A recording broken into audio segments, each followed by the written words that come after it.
Olá, eu sou Pio Carvalho, sou o pastor sênior da Comunhão Cristã Aba em Curitiba.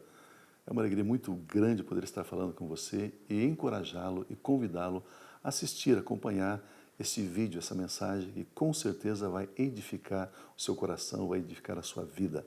Há 25 anos nós estamos aqui salvando vidas e formando líderes, trazendo a palavra revelada de Deus ao seu coração. Antes, porém, nós vamos ter um louvor e logo a seguir, então, nós vamos ter essa palavra que vai fortalecer você em Cristo Jesus, o nosso Senhor. Permaneça conosco.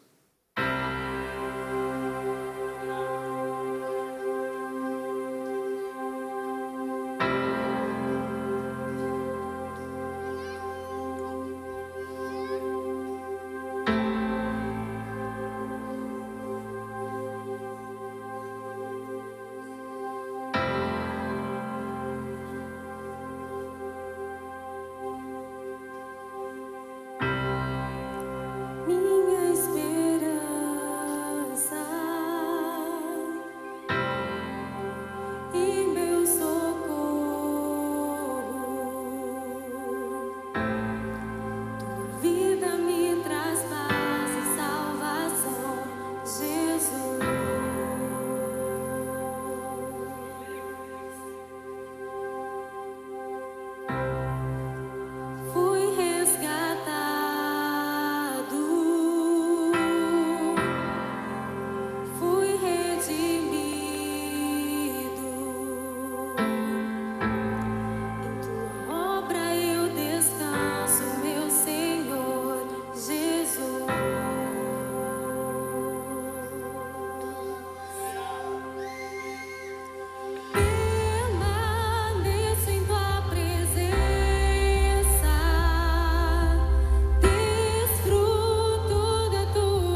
Eu quero trazer uma palavra hoje debaixo do título: Aquele que tem a palavra vive.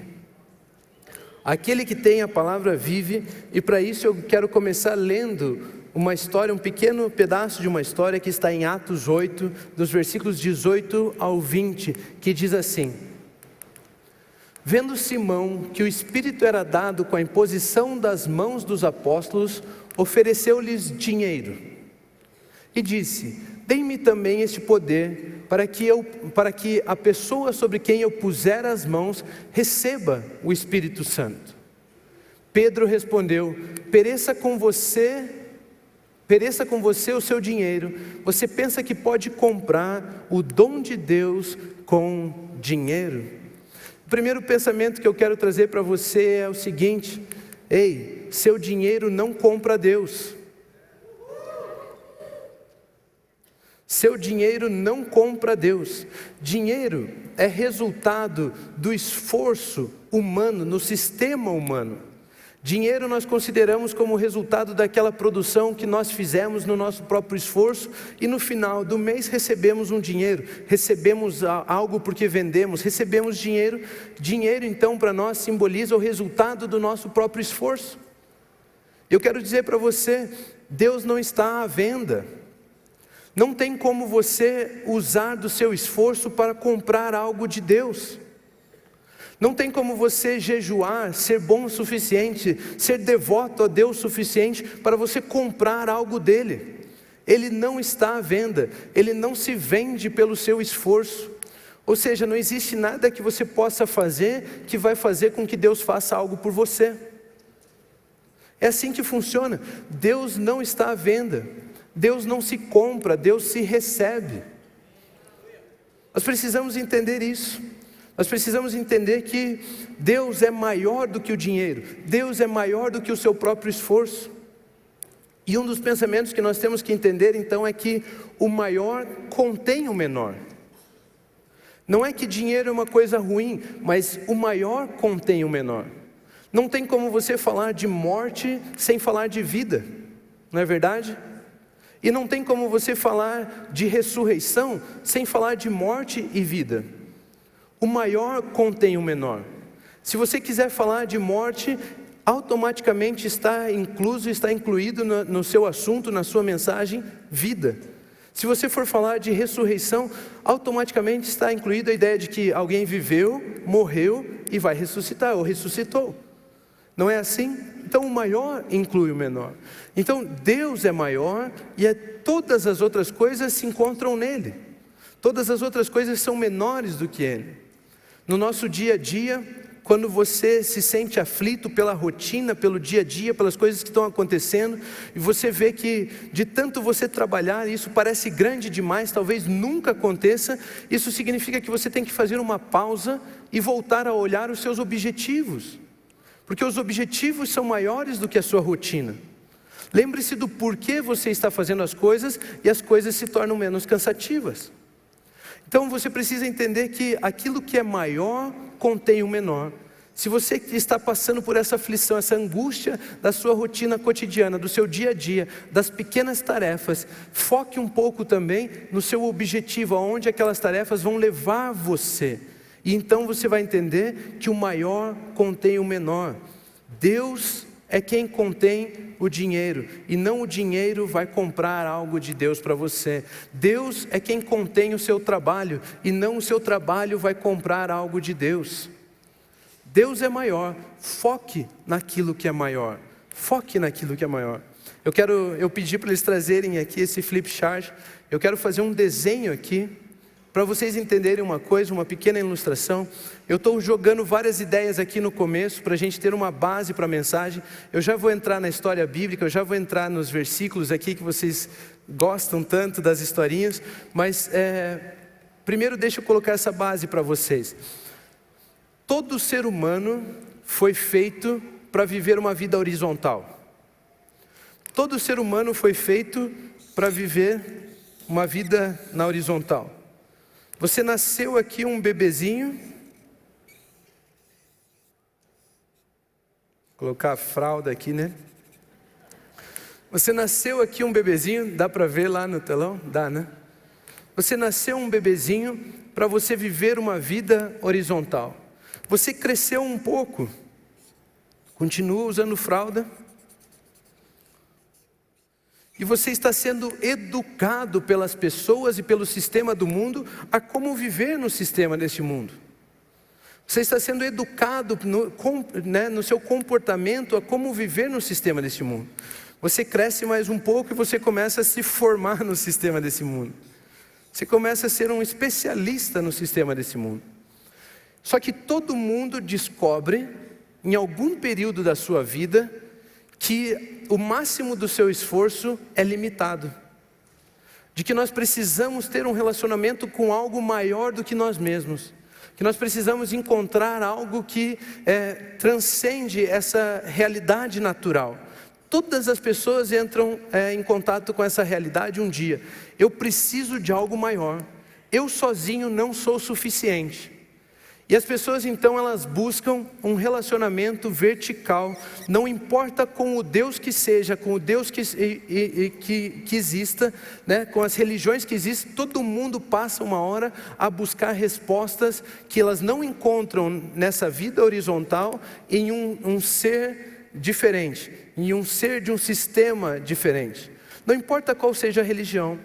E o que nós temos a tendência de fazer é levar todo o nosso conhecimento da vida horizontal para esse relacionamento com esse ser vertical.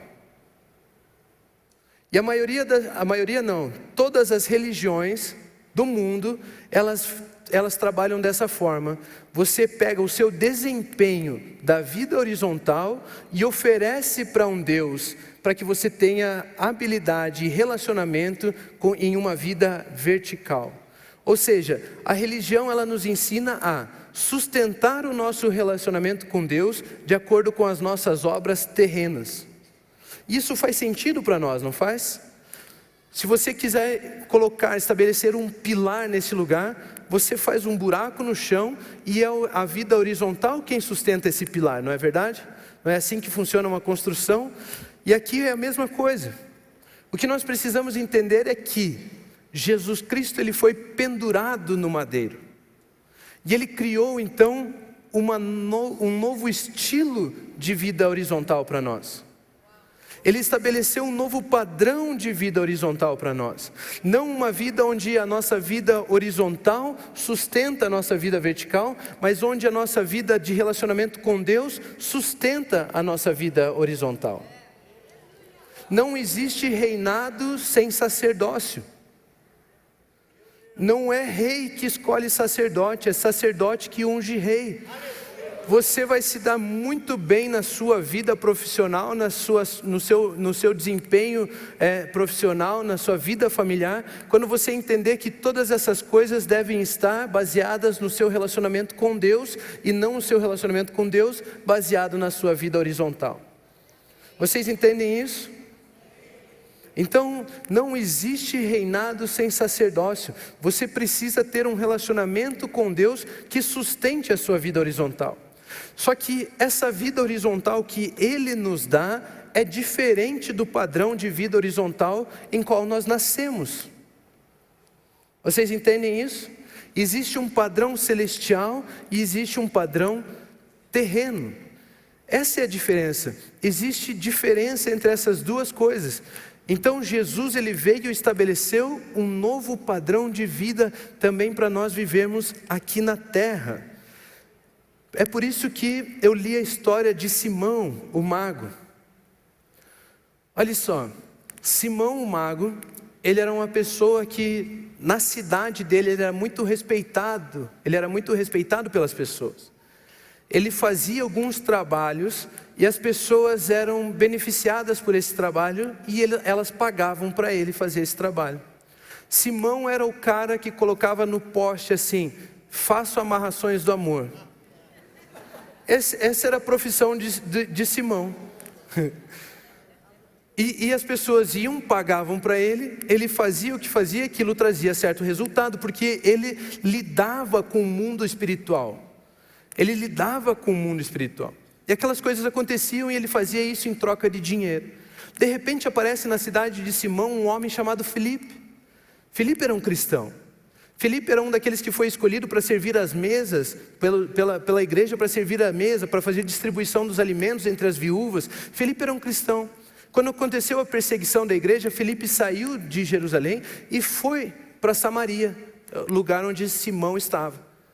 E lá Filipe começou a curar as pessoas, pregar o evangelho, ajudar os outros, tudo de graça.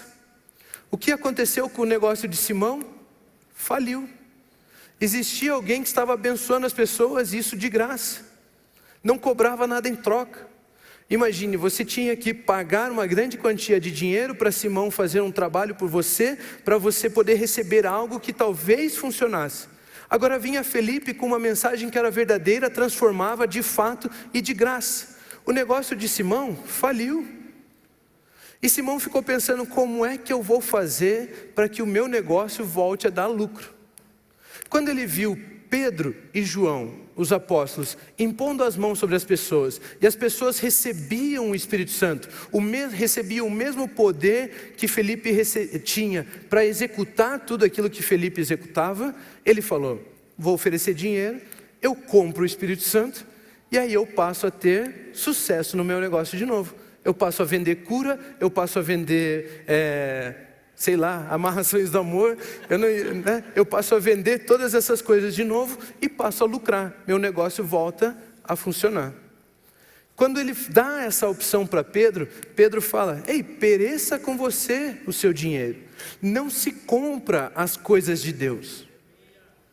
Pereça com você os seus desejos terrenos, não se compra as coisas de Deus. Pereça com você o seu esforço terreno, não se compra as coisas de Deus. Não existe possibilidade de você comprar as coisas de Deus. O mago, ele estava querendo usar as coisas de Deus para lucrar no sistema terreno. Agora entenda comigo, existe a vida horizontal terrena, o sistema do mundo, mas existe uma vida horizontal que nós podemos viver no sistema celestial, que é o padrão que Jesus estabeleceu para nós. Então existe aqui uma vida de verdades e princípios celestiais, onde nós podemos viver, e esses princípios podem sim influenciar as nossas vidas terrenas. Mas existe também uma vida terrena que é a natural, onde nós nascemos, que participam de princípios que não comungam com os princípios celestiais. E Simão então, ali, no exemplo que eu estava dando, as pessoas tentam trazer a sua maneira de viver aqui para ter um relacionamento com Deus. Mas Simão estava fazendo ao contrário, ele queria pegar as coisas do céu para ter benefícios terrenos. Entende isso? Existe então um mundo natural, um mundo sobrenatural, o mundo terreno, o mundo espiritual, o mundo e o céu. Vamos usar como o sistema do mundo e o sistema do céu. Tudo que você tentar misturar aqui no meio chama-se feitiçaria, manipulação. Se você tentar usar palavras bíblicas para poder se beneficiar no terreno, você está fazendo feitiçaria. Era isso que o mago estava fazendo, era isso que Simão, o mago, estava tentando fazer. Pegar dos seus benefícios celestiais, dos benefícios que existem na vida celestial, e aplicar a sua vida terrena para os benefícios terrenos. E isso chama-se feitiçaria. Vocês já viram mensagens assim?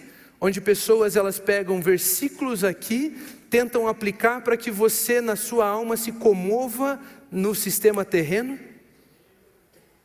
Seu guru financeiro que usa princípios espirituais para tentar fazer você se dar bem na sua vida terrena. Já viu isso? Seu autor de autoajuda favorito que pega princípios bíblicos tentando fazer com que você tenha uma vida terrena, os seus desejos terrenos supridos. Vocês já viram isso? Então eu quero dizer para você, o seu guru financeiro, o seu autor de autoajuda, ou sei lá o que você tem seguido e escutado, ele está te enganando. Ele está te enganando. Quer ver um exemplo? Quantos de vocês já foram perseguidos, caluniados, falaram mal de você, puxaram seu tapete, você foi roubado, alguma coisa as pessoas tentaram fazer contra de vocês? Quantos de vocês já passaram por isso?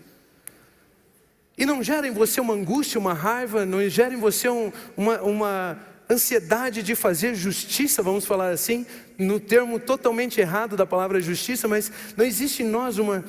E olha o que a palavra de Deus nos ensina, em Salmos 68, versículo 21, na parte A, Salmos 68, 21, parte A, diz assim, ó: certamente Deus esmagará a cabeça dos seus inimigos.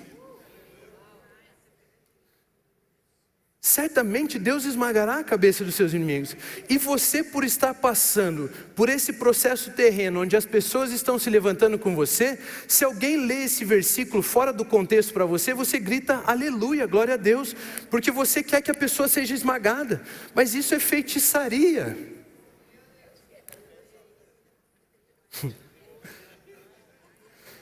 Você disse um glória a Deus no teu coração, por isso que você está rindo agora aí, né?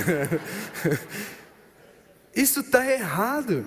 Ou seja, se você pega um princípio bíblico e você tenta aplicar de acordo com os princípios terrenos, você até encontra alguns que parecem fazer sentido, igual esse: ele esmagará os... E se fosse o teu guru, sei lá, a pessoa que você tem escutado aí falando com você, ele estaria gritando aqui ainda: é isso mesmo, Deus esmagará os seus inimigos, quem pode dar um glória a Deus? E todo mundo daria glória a Deus. Mas não é assim, ele está te enganando. Olha o que diz o princípio do céu, o sistema do céu, em Lucas, capítulo 6, versículo 28. Abençoem os que os amaldiçoam, orem por aqueles que os maltratam. Olha o que diz Mateus 5, 43 e 44. Mateus 5, 43. Vocês ouviram o que foi dito: ame o seu próximo e odeie o seu inimigo. Vocês ouviram o que foi dito: ame o seu próximo e odeie o seu inimigo. Sistema do mundo. Mas eu, Jesus, lhes digo: ame os seus inimigos e orem por aqueles que os perseguem. Percebe que se você pegasse aquele versículo de Salmo 68, 21 e aplicasse aqui, você estaria fazendo feitiçaria, você estaria pegando princípios bíblicos para tentar se beneficiar na terra. Agora Jesus está falando: não, esqueça o sistema da terra. Vocês ouviram o que foi dito, mas eu lhes digo, aqui é diferente. Aqui é diferente. Você já pensou no sistema do mundo, por exemplo, ele diz: acabe com os seus concorrentes. Você tem uma empresa, ele diz: você tem que ser melhor, acabe com os seus concorrentes. Agora você já pensou você abençoando os seus concorrentes financeiramente?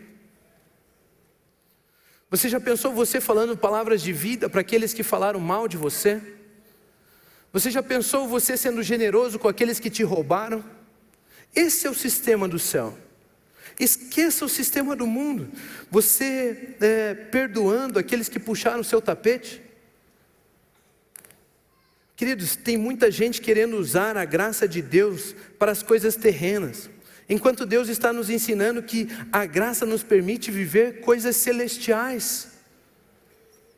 Nós queremos pegar os princípios celestiais para nos beneficiar terrenamente no sistema do mundo. E tem muita gente pregando e querendo usar dessa maneira. Mas Deus está querendo nos ensinar que a graça de Deus nos permite viver princípios celestiais, nos permite viver no céu, nos permite viver uma vida nova, uma vida abundante em Cristo Jesus.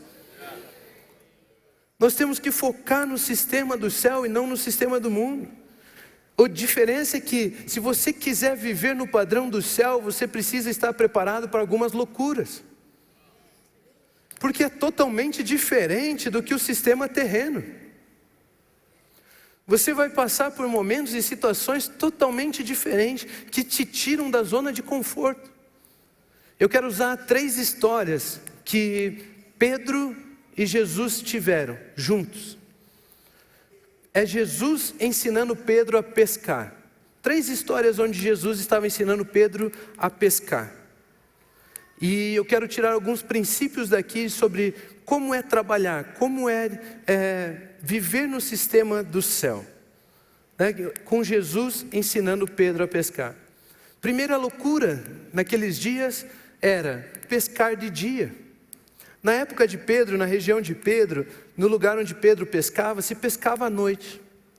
E quando Jesus conhece Pedro, Jesus leva Pedro então a pescar de dia. Olha a história que se encontra em Lucas capítulo 5, versículos 1 ao 11. Diz assim: certo dia Jesus estava perto do lago de Genezaré, e a multidão o comprimia de todos os lados para ouvir a palavra de Deus. Viu à beira do lago 2 barcos, deixados ali pelos pescadores, que estavam lavando as suas redes, ou seja, tinham terminado a sua pesca.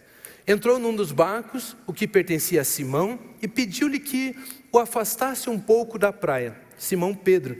Então sentou-se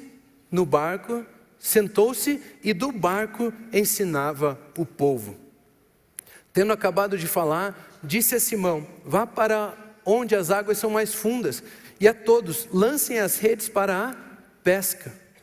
Simão respondeu: mestre, a gente se esforçou a noite toda, a gente trabalhou a noite toda, esforçamos-nos a noite inteira e não pegamos nada. Mas porque és tu quem está dizendo isto, vou lançar as redes. Quando fizeram, pegaram tal quantidade de peixes que as redes começaram a rasgar-se. Então fizeram sinais a seus companheiros no outro barco para que viessem ajudá-los. E eles vieram e encheram ambos os barcos, ao ponto de começar a afundar. Quando Simão Pedro viu isso, prostrou-se aos pés de Jesus e disse: afasta-te de mim, Senhor, porque eu sou um homem pecador. Pois ele e todos os seus companheiros estavam perplexos com a pesca que haviam feito. Como também Tiago e João, os filhos de Zebedeu, sócios de Simão. Jesus disse a Simão: não tenha medo, de agora em diante você será pescador de homens. Eles então arrastaram seus barcos para a praia, deixaram tudo e o seguiram.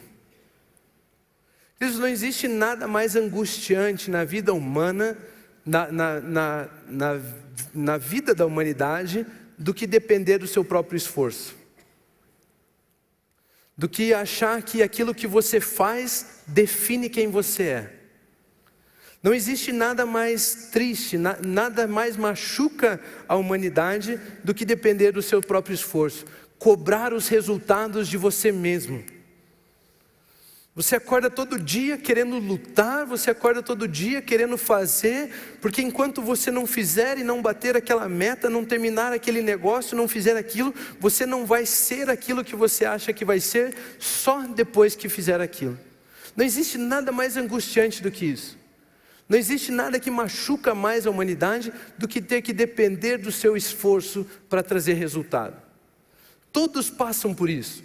Todos chegam em um momento e percebem: ei, eu não consigo sozinho. É muito difícil, é muito pesado.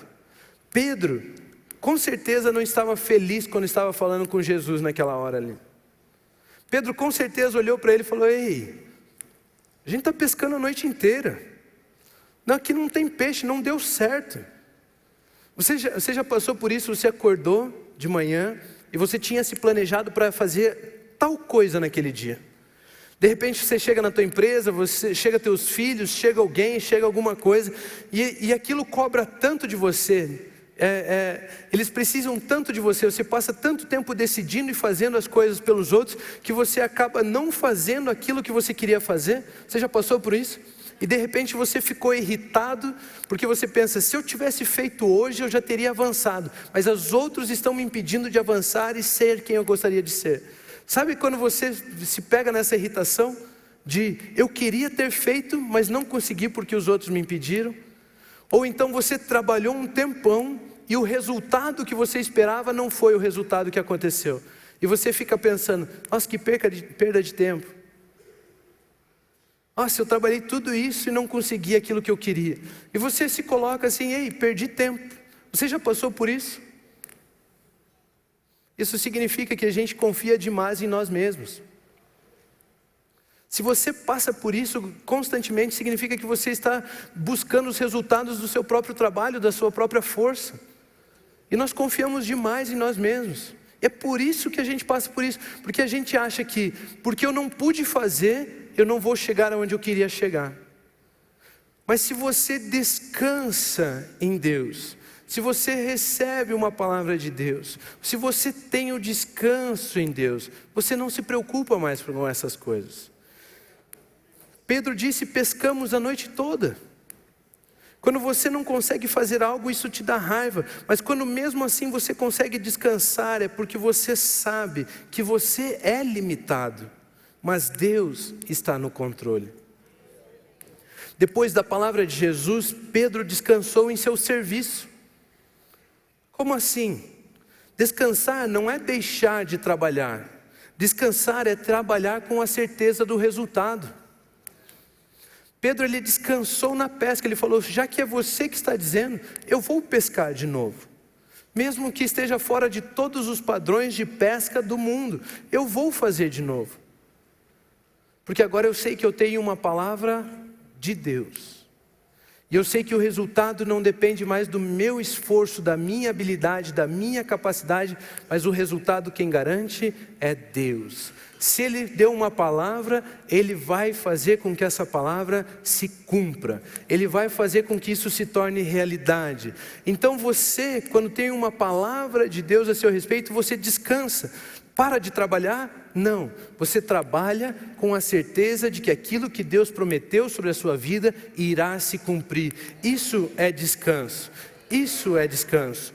Não ache, por exemplo, que a sua resiliência é o que traz resultado para você. Enquanto você estiver no controle, você vai ter resultados limitados. Mas quando você deixar o controle na mão de Deus, que é ilimitado, aí sim você verá o extraordinário de Deus na sua vida. Deus, Ele é muito honesto, Deus, Ele é muito carinhoso, Deus, Ele é muito gentil. E Ele não toma as rédeas da sua vida, a não ser que você entregue para Ele. Enquanto você não deixar, Ele não passa na sua frente enquanto você não entregar as rédeas para Ele. Então, enquanto você está no seu controle, no seu domínio, fazendo da sua maneira, confiando em você. Você já disse assim: quer que seja bem feito, faça você mesmo? Queridos, quer que seja bem feito, confie no Senhor. Porque enquanto for confiando em você, tem um limite. Você não consegue fazer todas as coisas, você não consegue estar em todos os lugares, você tem um limite. Mas quando você descansar em Deus, aí o ilimitado pode se manifestar na sua vida. Ele só vai pegar as rédeas da sua vida quando você entregá-las para Ele. Nós precisamos descansar em Deus. Nós precisamos entregar as rédeas das nossas vidas a Deus e descansar naquilo que Ele tem para nós. Nós precisamos entender isso. Outro momento em que Pedro e Jesus, eles pescam, né? Jesus fala para Pedro pescar, ensina Pedro a pescar, é quando eles tiveram que pagar impostos. Em Mateus capítulo 17, versículos 24 a 27 diz o seguinte: quando Jesus e seus discípulos chegaram a Cafarnaum, os coletores do imposto de 2 dracmas vieram a Pedro e perguntaram: o mestre de vocês não paga o imposto do templo? Sim, paga, respondeu ele. Quando Pedro entrou na casa, Jesus foi o primeiro a falar, perguntando: o que você acha, Simão? De quem os reis da terra cobram tributos e impostos? De seus próprios filhos ou dos outros? Dos outros, respondeu Pedro. Disse-lhe Jesus: então os filhos estão isentos. Mas, para não escandalizá-los, vá ao mar e jogue o anzol. Tire o primeiro peixe que você pegar, abra-lhe a boca e você encontrará uma moeda de 4 dracmas. Pegue-a e entregue-a a eles, para pagar o meu imposto e o seu. Olha como Jesus ficou preocupado porque ele tinha contas para pagar, né? Ele estava perdendo o sono, ele não conseguia conversar com Pedro porque ele tinha contas para pagar. Percebe a preocupação de Jesus aqui? Jesus disse: ei, nós como filhos estamos isentos do sistema deste mundo. Nós vivemos de uma maneira sobrenatural, as nossas necessidades são supridas por Deus, e não pelo esforço e pelo sistema deste mundo. Nós temos uma palavra sobre nós, nós descansamos na palavra de Deus, nós temos a certeza de que Deus está cuidando de nós. Por isso Jesus não estava preocupado, Ele estava falando, nós somos isentos do sistema deste mundo. Mas, para não escandalizá-los, nós fazemos o que é certo no sistema deste mundo também. Nós somos maiores do que o sistema do mundo, entenda isso. Mas, se você como cristão não pagasse seu imposto, o que as pessoas diriam? Cristão é ladrão, bandido. Não é assim? Para não escandalizá-los, nós fazemos o que é certo aqui também, mas nós não dependemos desse sistema e não somos influenciados por ele. Nós não podemos ficar ansiosos e sem dormir por causa das contas, porque nós temos a certeza de que nós participamos e vivemos nesse sistema onde Deus já supriu todas as nossas necessidades. A forma como Jesus levantou dinheiro não foi vendendo peixe, não foi debaixo do sistema do mundo, mas Ele mandou pescar um peixe, abrir a boca e lá tinha o dinheiro correto. Deus, Ele provê da maneira que Ele quiser. Ele sustenta você da maneira que Ele quiser. Ele não precisa do sistema do mundo para sustentar você. Ele só precisa que você decida viver no sistema do céu. E algumas loucuras vão acontecer na sua vida. Nem que seja pescar um peixe para poder pagar seus impostos. Jesus, Ele estava ensinando Pedro, ei Pedro, nós não somos parte do sistema do mundo, nós somos parte do sistema celestial, e você precisa entender isso, Pedro. Você precisa entender que antes de empresário, político, advogado, engenheiro, médico, sei lá qual é o título que você gosta de carregar, você é um cristão. Isso significa filho de Deus, rei sobre a terra. Você é rei sobre a terra. Não busque os títulos. Pode aplaudir ao Senhor.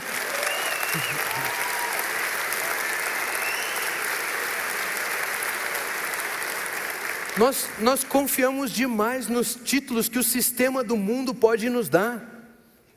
E nós colocamos debaixo desse título. E achamos que isso é o que nos dá valor. Antigamente a moda era médico, engenheiro, advogado. Hoje é designer, digital influencer e sei lá mais o que. Mas não se baseie nesses títulos. Nós precisamos entender que Ele nos deu um título muito mais superior, muito mais sublime, muito mais perfeito. Nós somos filhos de Deus, reis sobre a terra. Você precisa ter em mente de que você, no sistema do céu, como filho de Deus, é maior do que qualquer sistema terreno. Você é maior do que o mundo. Em 1 João 4, 4-6 diz o seguinte: filhinhos, vocês são de Deus e os venceram, porque aquele que está em vocês é maior do que aquele que está no mundo. Eles vêm do mundo, por isso o que falam procede do mundo, e o mundo os ouve. Não é porque o cara está bombando no podcast que você escuta ele para basear o seu negócio. Não é porque ele é um grande influenciador, escreve grandes livros, teve um negócio que tem sucesso no mundo, que você escuta ele para basear as ideias do seu negócio. É o mundo que ouve ele, é o mundo que escuta ele. Você faz parte do sistema do céu. Nós viemos de Deus. E todo aquele que conhece a Deus nos ouve, mas quem não vem de Deus não nos ouve. Dessa forma reconhecemos o espírito da verdade e o espírito do erro. Nós somos maiores do que o mundo, porque aquele que está em nós é maior do que aquele que está no mundo. Queridos, todo sistema montado para dificultar a sua jornada aqui na terra, só para você, se você se vê menor do que ele. Exemplo: não, a política é muito corrupta. Nós nunca vamos conseguir influenciar a política, ela é muito corrupta. Aliás, se você é muito honesto, você se torna picadinho lá dentro, né?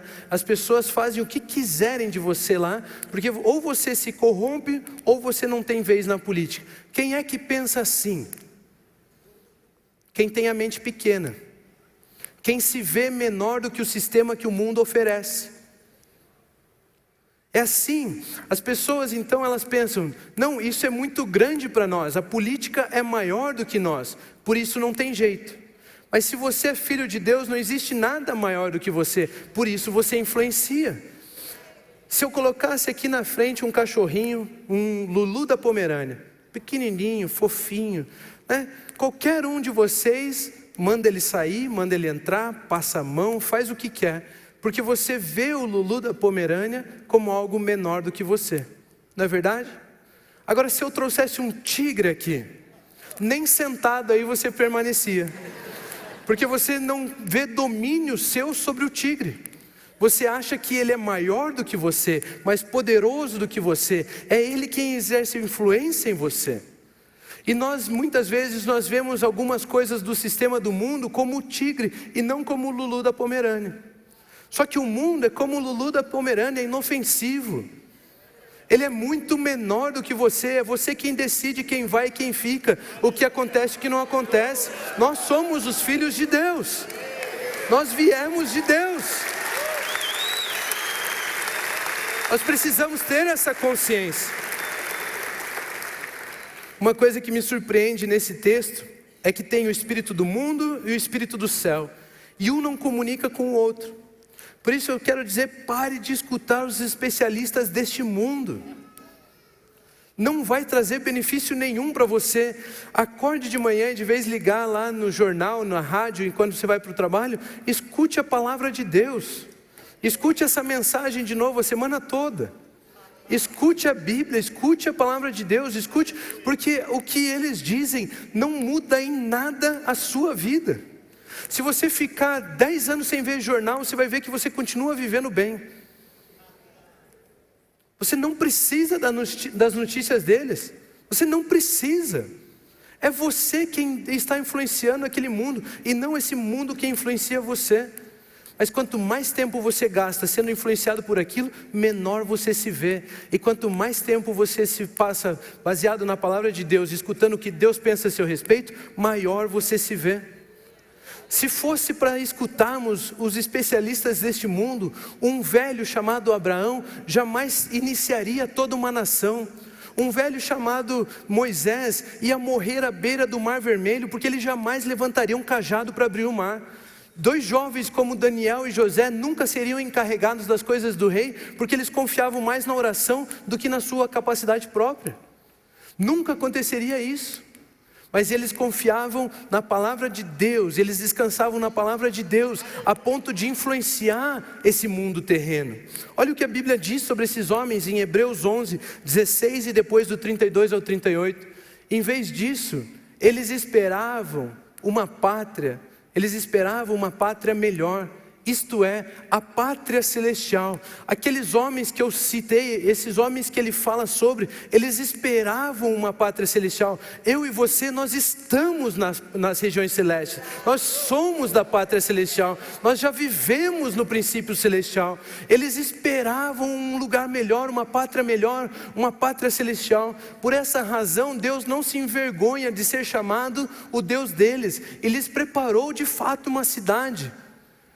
Que mais direi? Não tenho tempo para falar de Gideão, Baraque, Sansão, Jefté, Davi, Samuel e os profetas, os quais pela fé conquistaram reinos, praticaram a justiça, alcançaram o cumprimento de promessas, fecharam a boca de leões, apagaram o poder do fogo e escaparam do fio da espada, da fraqueza tiraram força, tornaram-se poderosos na batalha e puseram em fuga exércitos estrangeiros. Houve mulheres que pela ressurreição tiveram de volta os seus mortos. Uns foram torturados e recusaram ser libertados para poderem alcançar uma ressurreição superior. Outros enfrentaram zombaria e açoites. Outros ainda foram acorrentados e colocados na prisão, apedrejados, cerrados ao meio, postos à prova, mortos ao fio da espada. Andaram errantes, vestidos de pele de ovelha e de cabras, necessitados, afligidos, maltratados. O mundo não era digno deles. eles se viam maior do que o sistema do mundo. Eles se viam maior do que aquilo que o mundo poderia oferecer. Eu não sei você, mas eu quero viver no sistema celestial. Eu quero ter essa confiança, essa certeza de que eu sou como esses homens. O mundo não é digno de nós estarmos aqui, queridos. O mundo não é digno de nós estarmos aqui. Não existe sistema no mundo que possa prender você. Não existe nada que é maior do que você nesse mundo. Não existe nada que é maior do que você neste mundo. Jesus ele pede para Pedro pescar um peixe com anzol. Pedro era pescador de rede. Nós vimos na primeira história. Ele entrava no mar com o seu barco, lançava a rede, pegava grande quantidade de peixes e trazia para a margem, vendia os peixes. E de repente Jesus fala: ei, vá lá e pegue um peixe com anzol. Vá lá e pegue um peixe com anzol. Por que Jesus faz isso? Porque Jesus sabia que Pedro considerava essa tarefa menor do que ele. Se eu falar para Pedro ir pescar com rede, talvez Pedro considere essa tarefa muito grande e volte de lá sem nada. Eu já vi ele voltando do mar sem nada. Mas como eu sei que ele considera a pesca com anzol pequena, eu vou mandar ele pescar com anzol. E eu tenho certeza que Pedro vai conseguir pescar com anzol, porque ele vê a pesca com anzol menor do que ele. Queridos, você só tem aquilo que você sabe que é menor do que você.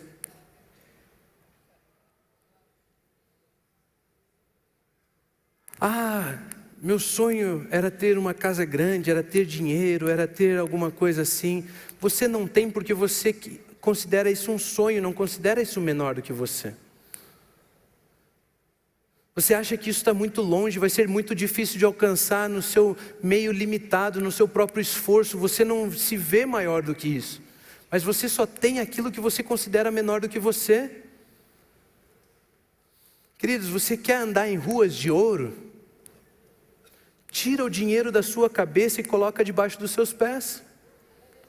Os reis dessa terra usam ouro na cabeça. Os reis do céu usam ouro debaixo dos seus pés. Olha o que diz Atos 4:37. Olha o que diz Atos 4:37. Um cara lá vendeu um campo que possuía, trouxe o dinheiro e colocou aos pés dos apóstolos. Aonde que fica o dinheiro para o povo cristão? Para aqueles que são celestiais? Aos pés. Porque dinheiro é menor do que a gente. Dinheiro não é um fim. Dinheiro é um meio. Dinheiro não é uma solução. Dinheiro é uma ferramenta. Foque no maior, não no menor. Descanse no que é maior. Não busque descanso no que é menor. A sua vida não vai se resolver se você começar a ganhar o dobro do salário que você ganha hoje. Não vai. O que tem que mudar é a sua mentalidade. No momento em que você ver o dinheiro menor do que você, a sua vida muda. Quer andar em ruas de ouro? Coloque o dinheiro nos seus pés. Mais uma história de quando Jesus ensinou, mais uma história em que Jesus ensinou Pedro a pescar, é quando Jesus, após Jesus ter ressuscitado, Jesus ressurreto, ele ainda dá mais uma lição para Pedro sobre pesca. Em João capítulo 21, do versículo 1 ao 11, a história diz o seguinte: depois disso Jesus apareceu novamente aos seus discípulos, à margem do mar de Tiberíades. Foi assim. Estavam juntos Simão, Pedro, Tomé, chamado Dídimo, Natanael de Caná da Galileia, os filhos de Zebedeu e os 2 outros discípulos. Vou pescar, disse-lhe Simão Pedro. E eles disseram: nós vamos com você. Eles foram e entraram no barco, mas naquela noite não pegaram nada. Não pegaram nada. Ao amanhecer, Jesus já não havia ensinado Pedro que se pescava de dia e não de noite? Pedro voltou a se ver menor do que o sistema do mundo. Estava fazendo as coisas de acordo com o sistema do mundo. Mas ao amanhecer, Jesus estava na praia. Mas os discípulos não o reconheceram. Ele lhes perguntou: filhos? Por que ele fala filhos? Porque aqui ele queria lembrar eles que eles eram do sistema celestial e não do sistema do mundo. Você é filho de Deus, você não vive no sistema do mundo. Não volte a praticar as coisas do mundo. Não volte a fazer negócios como o mundo faz. Não volte a tocar a sua família como o mundo toca. Não volte a tocar os seus estudos como o mundo toca. Não volte para lá. Pedro, ele estava desesperançoso porque Jesus havia morrido e aquele que o havia ensinado a pescar já não estava mais com ele. E ele volta às práticas antigas. Mas Jesus diz: filhos, para que Pedro e os discípulos se lembrem, se recordem de que eles são do sistema celestial, de que eles estão isentos do sistema do mundo. Vocês têm algo para comer? Eles responderam que não. Jesus fica pensando: como pode um filho não ter algo para comer? Tem alguma coisa errada aí. Jesus então percebe que eles haviam voltado ao sistema terreno. E no sistema terreno tem como o Filho de Deus ficar com fome. Mas no sistema celestial não tem como Deus deixar de prover para você. Ele disse então: lancem a rede do lado direito do barco e vocês encontrarão algo para comer. Voltem para o sistema celestial. Eles a lançaram e não conseguiram recolher a rede, tal era a quantidade de peixes. O discípulo a quem Jesus amava disse a Pedro: é o Senhor. Simão Pedro, ouvindo-o dizer isso, vestiu a capa, pois a havia tirado, e lançou-se ao mar. Os outros discípulos vieram no barco arrastando a rede cheia de peixes, pois estavam apenas a cerca de 90 metros da praia. Quando desembarcaram, viram ali uma fogueira, peixe sobre a brasa e um pouco de pão. Disse-lhe Jesus: tragam alguns dos peixes que acabaram de pescar.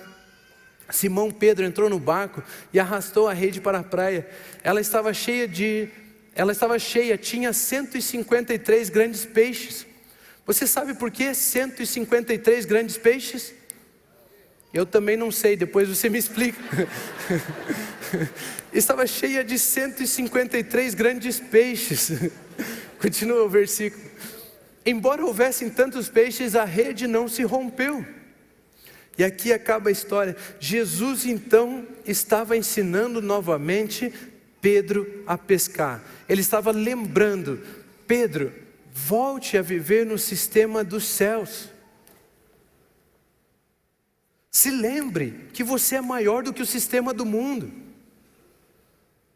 Isso significa, queridos, que é possível eu e você nos esquecermos e nos pegarmos nos vendo menores do que o sistema do mundo. Mas nós precisamos voltar a Jesus e nos lembrar sempre de que nós somos maiores do que o sistema deste mundo. Eu não sei se você percebeu, mas existe uma única coisa em comum nas três histórias. Sabe o que é? Jesus deu uma palavra para Pedro pescar. O que existe em comum entre a primeira história, a segunda história, a terceira história é que antes de pescar, Pedro recebeu uma palavra de Jesus. Quando nós nos esquecemos da palavra que existe sobre as nossas vidas, nós nos vemos menor do que o sistema do mundo. Mas quando nós nos lembramos da palavra de Deus que existe sobre as nossas vidas, nós voltamos a nos enxergar como filhos e como influenciadores deste mundo. Nós somos essas pessoas que têm a capacidade de influenciar. Nós somos as pessoas que receberam uma palavra de Deus. E deixa eu te dizer o seguinte: você não tem nada se você não vê menor do que você. E você tem tudo se você tem uma palavra. Você tem tudo se você tem uma palavra. Você não tem nada até que você tenha uma palavra sobre a sua vida. Mas depois que Deus libera palavras a seu respeito, você tem tudo. Você pode até estar tendo um pequeno sucesso no sistema do mundo, mas você não vai viver a vida abundante e extraordinária que Deus tem para você, a não ser que você se baseie na palavra. E eu quero dizer o seguinte para você: aquele que tem a palavra, vive. Pedro estava triste porque Jesus tinha morrido e estava ausente, mas aquele que tem a palavra, vive. Aquele que tem a palavra sobre a sua família, vive. Aquele que tem a palavra sobre os seus negócios, vive. Aquele que tem a palavra sobre quem você verdadeiramente é, vive. Aquele que tem a palavra sobre o seu ministério, vive. Aquele que tem a palavra a seu respeito, vive. Ele vive e reinará para todo sempre. Jesus está ensinando que por melhor pescador que você seja, você só viverá uma vida abundante debaixo de uma palavra dele. Olha o que diz João 17, 14 e 18. 14 a 18. Dei-lhes a tua palavra, e o mundo os odiou. Eles decidiram viver num sistema diferente debaixo da tua palavra, e o mundo não entendeu isso. Dei-lhes a tua palavra e o mundo os odiou, pois eles não são do mundo, como eu também não sou do mundo. Não rogo que os tire do mundo, mas que os protejas do maligno. Eles não são do mundo, como eu também não sou. Santifica-os na verdade. A tua palavra é a verdade. Assim como me enviaste ao mundo, eu os enviei. Você não está mais no mundo porque você nasceu nele, você está no mundo porque foi enviado a ele. Você não está mais debaixo da influência do sistema da vida horizontal que o mundo pode ensinar a você. Você agora influencia esse mundo de acordo com o padrão celestial do qual você foi enviado. Você é um embaixador de Cristo. Você é aquele que manifesta os céus na terra, o reino de Deus na terra. Você não é menor do que o sistema do mundo, você é maior do que o sistema do mundo. Ei, aquele que tem uma palavra vive. Ele te enviou ao mundo, não para ser influenciado e buscar as coisas deste mundo, mas para influenciar com o sistema dos céus. Não se amolde ao padrão deste mundo, Paulo disse. Se você tem uma palavra, você vive. Não se amolde, não busque respostas, não busque solução, não busque no seu esforço, no padrão deste mundo. Receba uma palavra de Deus sobre a sua vida. Suas necessidades foram supridas em Deus. A Bíblia diz, eu e minha casa serviremos ao Senhor. Eu e minha casa serviremos ao Senhor. Em Filipenses 4,19 a Bíblia diz assim, o meu Deus suprirá todas as necessidades de vocês, de acordo com as suas gloriosas riquezas em Cristo Jesus. Você entende esse texto? Aonde você se encontra? No sujeito que fala, o meu Deus, ou no necessitado? Você entende esse texto? Quando nós lemos esse texto, você consegue pôr de volta na tela para mim, Filipenses 4,19? Quando nós lemos esse texto, nós temos a mania de nos ver como necessitados. A Bíblia diz, o meu Deus suprirá todas as necessidades de vocês. E a gente se inclui no vocês, como se a gente fosse necessitado.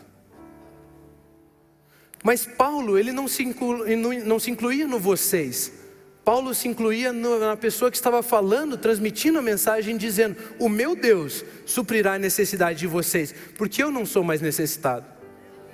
Porque eu participo de um padrão celestial, porque eu sou um cidadão da pátria celeste, eu não tenho necessidades, não sou eu quem estou precisando, o meu Deus suprirá as suas necessidades. Tudo depende em que mundo, sistema você está. Se você estiver no sistema do mundo e se ver no pequeno, você vai se ver como necessitado. Se você estiver no sistema dos céus, você vai ver que o seu Deus é capaz de suprir as necessidades do sistema do mundo. É a diferença de mentalidade que você precisa ter. Paulo não se via mais dentre os necessitados. Paulo se via como um celestial, uma pessoa da pátria celestial. 2 Coríntios 8, 9 diz o seguinte, pois vocês conhecem a graça de nosso Senhor Jesus Cristo, que sendo rico se fez pobre por amor de vocês, para que por meio de sua pobreza vocês se tornassem ricos. Ou seja, Ele já supriu todas as necessidades que você pode ter. Ele já se fez pobre para que você se tornasse rico, rico em todas as áreas, em qualquer coisa que você imaginar. Se existe necessidade, mude a sua mente e saiba, Jesus Cristo já morreu por você, ressuscitou, Ele se fez pobre para você ser rico. Se você tem uma palavra, preste atenção nisso, se você tem uma palavra, você tem tudo, e eu estou liberando várias palavras sobre a sua vida. Olha o que diz João 15:8: meu Pai é glorificado pelo fato de vocês darem muito fruto, e assim serão meus discípulos. Vocês foram feitos para dar muito fruto. Deixa eu explicar esse versículo para você. Se eu fosse participar de uma corrida de 100 metros, uma corrida, como que fala? Não, é 100 metros. E eu me preparasse para essa corrida, 100 metros rasos. Eu me preparasse para essa corrida, treinasse durante um ano todo, chegasse na corrida, no dia da corrida, eu escuto a largada, eu corro, eu ganho a corrida, eu chego do outro lado em primeiro lugar, eu pego o troféu na minha mão. Quem está recebendo a glória? Eu mesmo. Porque o esforço daquilo que eu fiz, do resultado, foi meu. Mas esse versículo está dizendo que quando nós recebemos um troféu em nossas mãos, quem é glorificado é Deus. Ou seja, quem é que frutifica através de você? O esforço para que você frutifique é de quem? Veio de quem? Foi Deus quem correu a corrida, foi Deus quem cumpriu, foi Deus quem completou a boa obra, foi Deus que entregou Jesus por nós, foi Ele que se pendurou na cruz, foi Ele que morreu no meu e no seu lugar, foi Ele que nos substituiu, foi Ele que nos deu uma nova vida, foi Ele que nos permitiu segurar o troféu, o fruto. Ou seja, quando você frutifica, a glória é dele.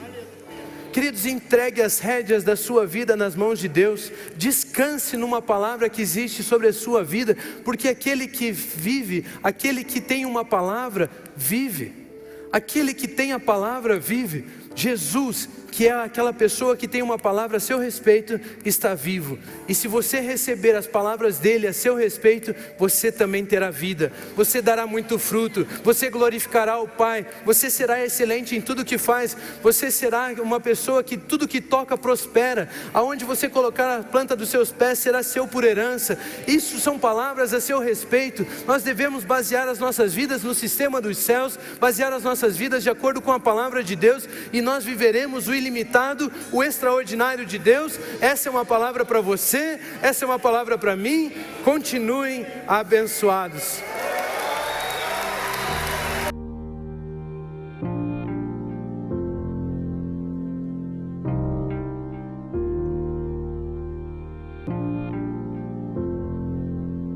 Não tem nada a ver com o que temos ou com o que fazemos, tem a ver com o que somos. A mesma vida que Jesus tem, a mesmíssima, a mesma natureza, a mesma essência, a mesma vida, a vida incriada, o Zoe, a vida eterna, a mesma vida, Deus colocou dentro de você. E você avança com absoluta certeza e segurança, porque você sabe quem você é. E quando você sabe quem você é, e quando você é maravilhoso. Como é bom